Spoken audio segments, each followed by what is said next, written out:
This time on Hot Rod Unlimited, we are going to tell you the history of streetcar racing in the United States from 1949 all the way through the Hot Rod Drag Week coming September 19th through 13th.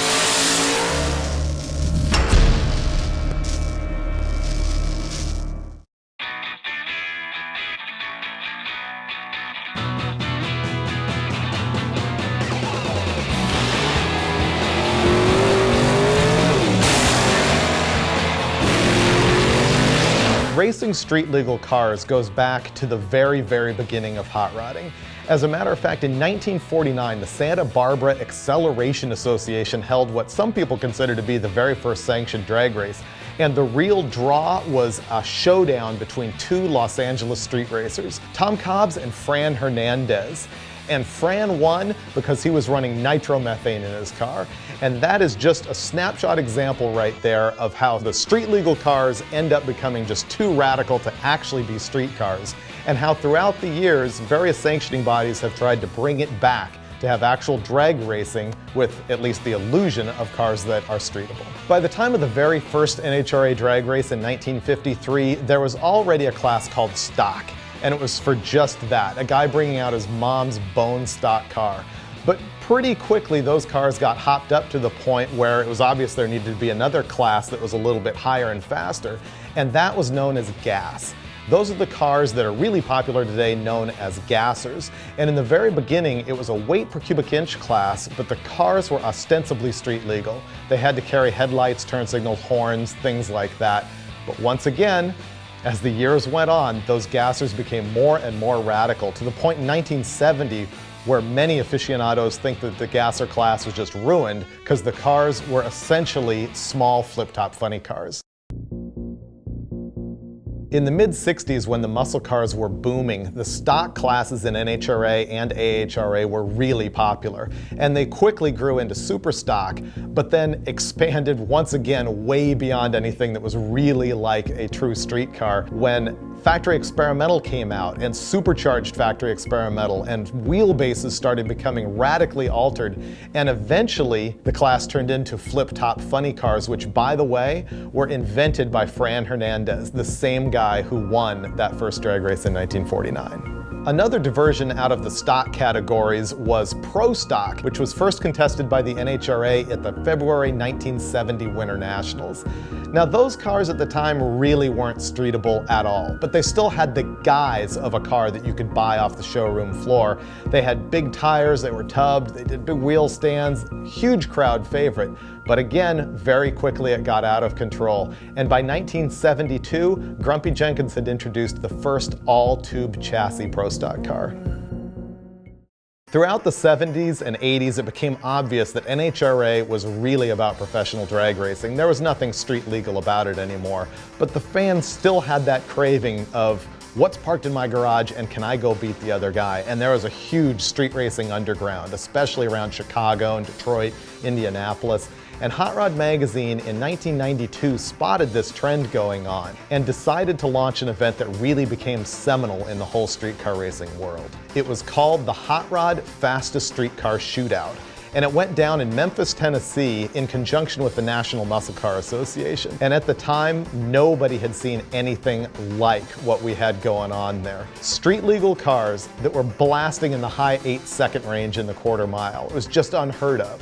Max Carter in his Nova was the first winner of that competition. And that was a tube chassis car, but ostensibly street legal.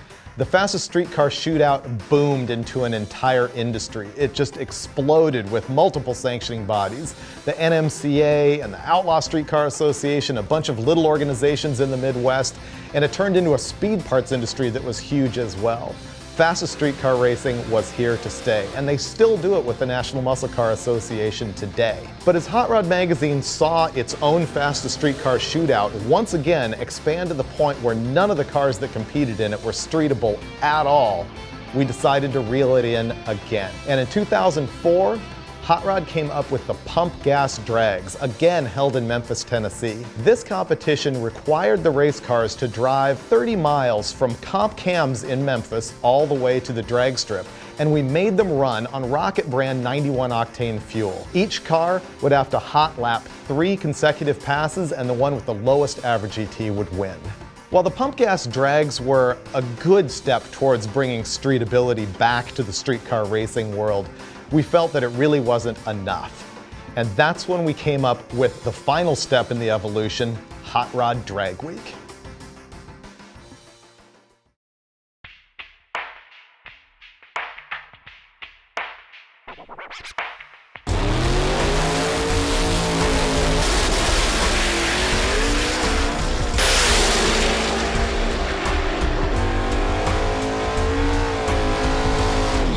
The core of Drag Week is really driving street cars on the street and on the highway. And so what we did is we set up 5 days of drag racing where the competitors had to drive their cars from track to track, 1,000+ miles along the way. And in each class, the car that averaged the lowest ET over 5 days would win. Not only must competitors drive their race cars on the highway, but they cannot be followed by support vehicles. They can tow a trailer on their race car, but they can never put their race car on a trailer. That is the real core of what Drag Week is all about. It is as if these cars are just on a road trip, drag racing every single day. This is obviously the most hardcore thing that you can do with an incredibly high horsepower street car.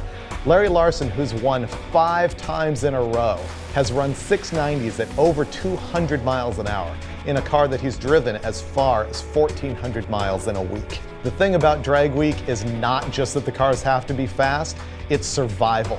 It is really a test of man and machine. Because your car can break down a bunch of times, and if you just don't have the guts to keep fixing it and keep going, then you are not Drag Week material.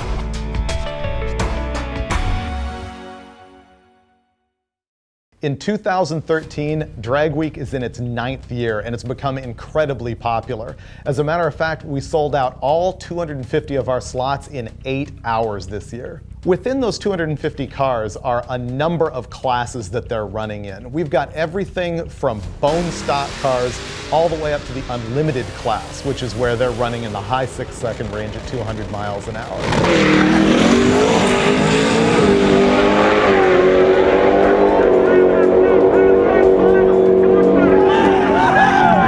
In the other classes, we break them down by big block or small block, naturally aspirated or supercharged, and by the amount of chassis modifications that the car has. And what that does is let all the competitors race against cars that are similar to theirs. And there's some brutal classes. Even in the small block, naturally aspirated classes, you've got guys just going head to head in a death match to win this thing. Another thing that is amazing about Drag Week is it isn't over till it's over. You miss 1 day of racing because your car is broken or you didn't make it in the rain, and you are out. Which means on the last day of Drag Week, any one of the dark horses could win. Another thing that's really cool is the huge variety of cars that show up, because the classes are very liberal. There aren't a lot of restrictions that tell you what you can do as far as a specific engine or specific body that you can use. So you get stuff like Tim Reed's little white Pinto that has a turbo GM LS engine in it, and he brought the thing back a couple of years and actually got this Pinto running in the 7-second range in the quarter mile.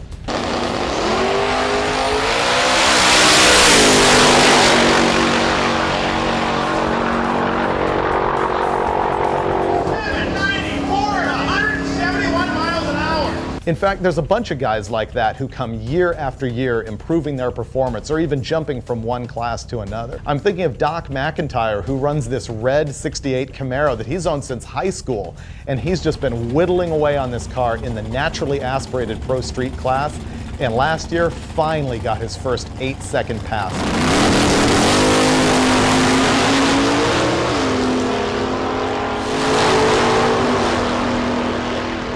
21 in the 8th mile. McIntyre got it flat-footed, goes 892 with a 3, baby. You can even look at Larry Larson. When he first showed up in his 66 Chevy 2, it was pink. It looked like an 80s fairground car, and it had a 1471 supercharger sticking through the hood. These days, the car is gray and silver and has a Mike Moran twin turbo big block in it.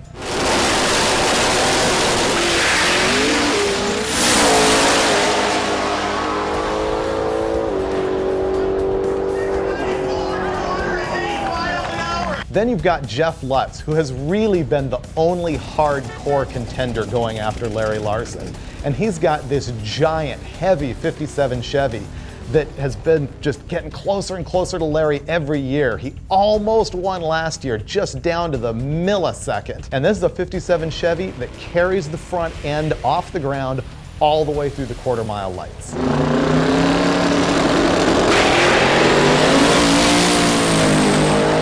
going into the sixes, down to the 8th mile, 166. Jeff Watts goes down. Oh!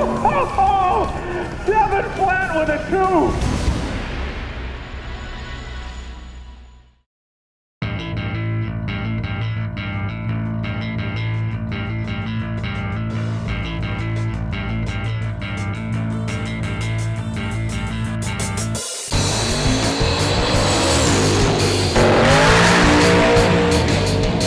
Now here's the interesting thing that we have to deal with.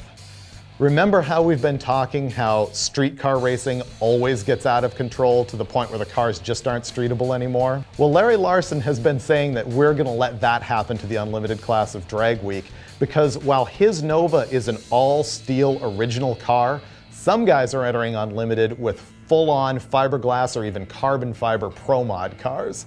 Larry's argument is those just aren't street cars. They never were manufactured by Chevrolet, Dodge, whoever. But you know what? So far, those guys with the Pro Mod cars haven't been able to survive. Drag Week has been self-limiting. If the car is too radical to drive 1,000 miles, then it's not winning Drag Week. So we've said that we'll leave the rules alone until 2014. But what do we do then? Should we make it a rule that you can't have a fiberglass car on the street? Or should we let the road be the judge?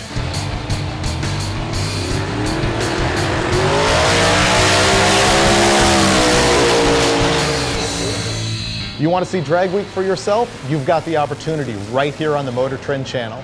We'll be running a live video feed of the drag strip action every day, September 9th through 13th. You don't want to miss it.